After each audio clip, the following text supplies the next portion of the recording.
প্রিয় পশ্চিমবঙ্গে বসবাসকারী ভোটার্স, আপনারা সবাই জানেন খসড়া তালিকা প্রকাশ হয়েছে 16ই ডিসেম্বর। তবে এখন হিয়ারিংয়ের সমস্যা। এই হিয়ারিংয়ে ডাকা হবে কাদের, এটা নিয়ে দ্বন্দ্বে ছিল অনেকেই। আর কেউ কেউ মনে করছিল যে আমাদের তো খসড়া ভোটার লিস্টে নাম উঠেছে, আর কোনো টেনশন নেই। না, সেটা নয়।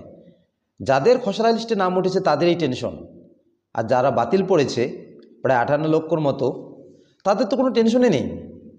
কারণ তাদের না হিয়ারিংয়ে ডাকা হবে, না তাদের ভোটার লিস্টে নাম থাকবে।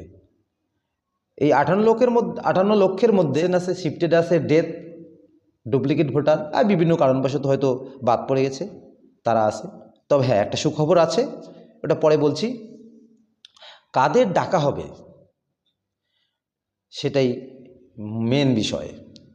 তবে হ্যাঁ, যাদের absent, shifted, death, duplicate voter বা এমন কিছু কারণবশত জীবিত আছেন, শিফটেড হয়ে গেছে বা ডেথ হয়ে গেছে, এরকমটা হতে পারে, বা কোনো কারণবশত অ্যাবসেন্ট ছিলেন, তারা নতুন করে নাম তুলতে পারবেন।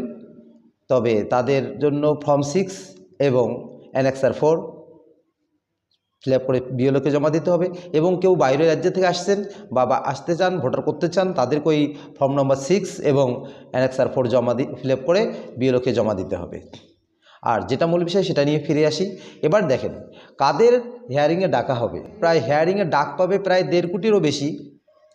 আমার নিজের নামে হিয়ারিংয়ে ডাকা হতে পারে, কারণ বিএলও সাহেব আমাকে ফোন করে বলেছে যে হ্যাঁ, তোমার ফ্যামিলিতে প্রায় 3 জন লোকের নাম এসেছে যে হিয়ারিংয়ে ডাক পেতে পারে। তাই টেনশনের কিচ্ছু নেই, ভয়ের কিছু নেই। কাদের ডাকা হতে পারে?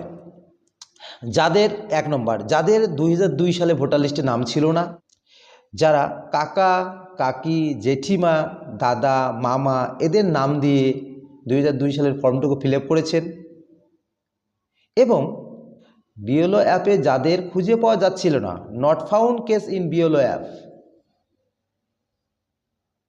আর ভুল ম্যাপিং অফ বিএলও, যদি বিএলও সাহেব ভুল ম্যাপিং করে থাকেন, সেটা স্বেচ্ছায় করেননি বা নিজেও করেননি, কাউকে ফাঁসাদ ফেলানোর জন্য বা হয়রানি করার জন্য করেননি, করেছে ওই বিএলও সাহেব যদি কোনো ব্যক্তিকে অচেনা মনে করেন বা চেনেন না বা জানেন না, কোনোদিন দেখেননি, এইরকমটা সন্দেহ করে, তাহলে বিএলওরা, বিএলএ ছিল, বিএলএ, এরা হচ্ছে বিএলও, ওনারা হচ্ছে বিএলএ, তারা ছিল, তাদেরকে জিজ্ঞেস করেছেন যে এই ব্যক্তিকে চেনেন, বা এই ব্যক্তির বাবার নাম কি এই, বা ইনি কি এখানে থাকেন বা এখানকার বাসিন্দা।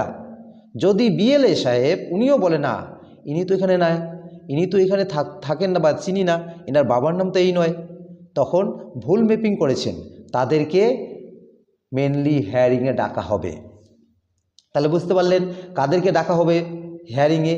যাদের 2002 সালে নাম নেই, অর্থাৎ যারা এসআইয়ের ফর্ম নিচের টুক ফিল আপ করেনি, যেমন ছিটমহলবাসীরা, তারা শুধু উপরের টুক ফিল আপ করেছে, কারণ তাদের স্বাধীন হয়েছে, তার ছিটমহলবাসী স্বাধীন হয়েছে 2015 সালে, তা 2002 সালে ভোটার লিস্টে নাম থাকবে কিভাবে? তাদেরকে ডাকা হবে। আর যারা কাকি, মামা, মামি, দাদা এদের নাম দিয়ে লিঙ্ক করেছেন, তাদেরকে ডাকা হতে পারে। যাদের বিএলও অ্যাপসে নাম ছিল না কিন্তু ভোট ছিল, তারা ফর্ম ফিল আপ করেছেন, তাদেরকে ডাকা হবে। যাদের ভুল ম্যাপিং করা হয়েছে তাদেরকে ডাকা হবে।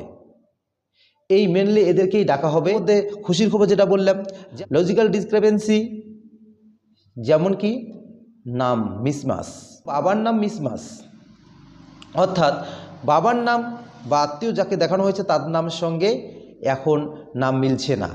যেমন আমার নিজের নাম, আমার বাবার নাম, আমার মাধ্যমিক অ্যাডমিটে আছে রমজান আলী মিয়া, সব কাগজেই রমজান আলী মিয়া, আমার ভোটের ফটোও রমজান আলী মিয়া, বাবার ভোটের ফটোও রমজান আলী মিয়া 2025 সালে, কিন্তু 2002 সালে বাবার নাম ছিল রমজান মিয়া, আলীটা ছিল না, তাই আমার নাম চলে এসেছে। ঠিক আমার ফ্যামিলিতে এরূপ 3 জন ছিল, 3 জনের নাম চলে এসেছে, অলরেডি চলে এসেছে। ঠিক আপনাদেরও এরকম যদি মিসমাচ থাকে নামের, সেটা চলে আসতে পারে।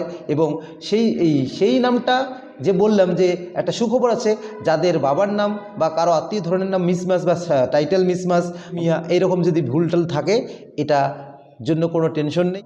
ইলেকশন কমিশন নতুন আপডেট দিয়েছেন, সেটা বিএলও সাহেবরা যদি ইচ্ছা করেন তাদেরকে আর হিয়ারিংয়ে ডাকা হবে না।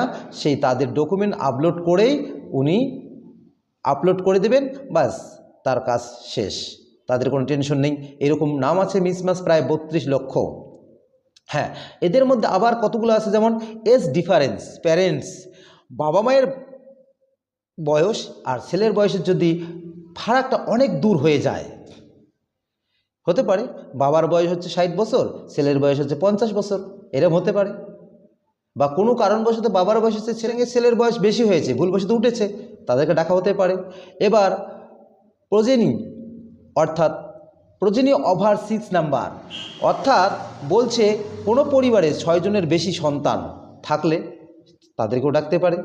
আবার জেন্ডার মিসম্যাচ, অনেকের হয়েছে কি উনি পুরুষ অথচ হয়ে গেছে মহিলা, বা মহিলা হয়ে গেছে পুরুষ, এইরকম জেন্ডার মিসম্যাচ হলেও তাদেরকে ডাকা হতে পারে।